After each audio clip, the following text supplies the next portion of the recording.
What's up, everybody? This is Jube from Section 122 on ArgosEndzone.com, getting you ready for Week 8 action as the Argos host the Edmonton Eskimos on a Sunday night.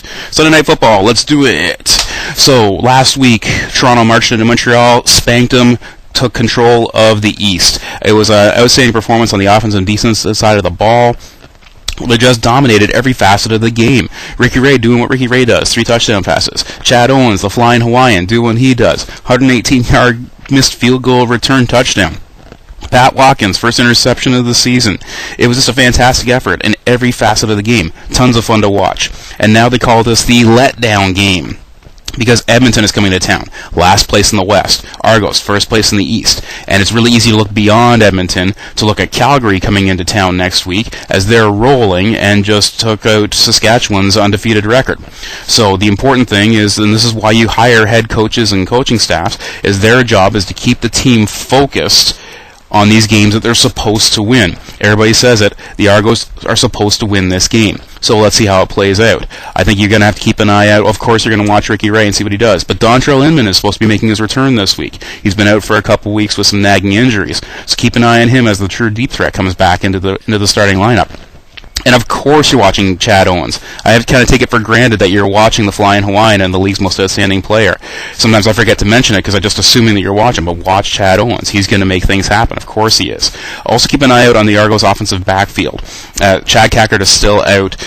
Curtis Steele's been playing well, but apparently he's hobbled right now, so Porter was actually taking some first-string snaps there. So let's see what happens in the Argos offensive backfield.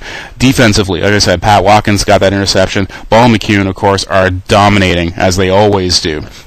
And Khalif Mitchell is looking very, very comfortable in this defensive scheme. He's starting to really make some issues for offending opponents. But I think you want to keep an eye on Matt Black. He had a lot of swagger and a lot of confidence last week against Montreal, and I think you're going to see that continue. He's the furthest back there in the defensive backfield, and he's calling the plays as he sees where the offense is going. I think he's going to have a really big game here in Toronto, and I keep an eye on him as he's going to be making his presence felt. I don't know if it's going to be a big hit, a turnover, what it is, but he is going to have an impact in this game. Just an opinion. But who should you be following this week? Well, there's a fella here who's an absolute huge Argos fan, and that's Nick Quinn. You're going to want to follow him at MMQ95. So I think I'm a fan because I come all the way from Peterborough to see all the home games. He's come from Parry Sound, so he's driving 3 hours one way, and it just bleeds blue.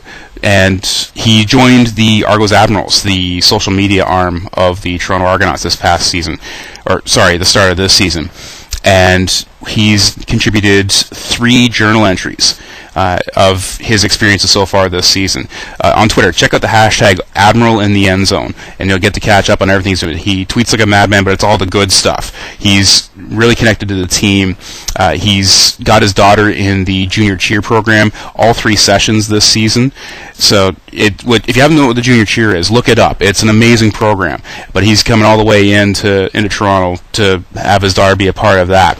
But diehard Argos fan, nothing but respect for the guy. I think he's fantastic. So give him a follow. You will not be disappointed.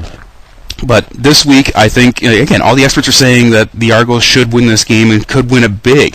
The Eskimos have lost their outstanding defensive player, J.C. Sherritt, from last year. Set the record for tackles in a season.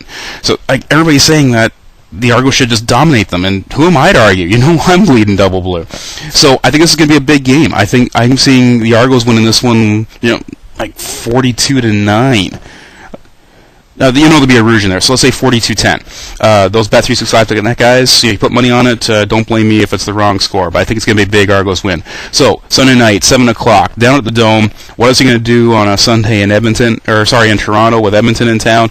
But speaking of being in town, what the Argos home fans did in that BC game was amazing. There was so much electricity and atmosphere in that building. It was fantastic. Let's see if, as fans, we can keep that rolling. Because every interview I've heard from that has saying that the players recognize that and appreciate that and want more. So you know what? Let's give them more. So hopefully see you at the game there on Sunday. But until next time, this is Jube from 122 for ArgosEndzone.com saying we ride the rail, we ride it hard.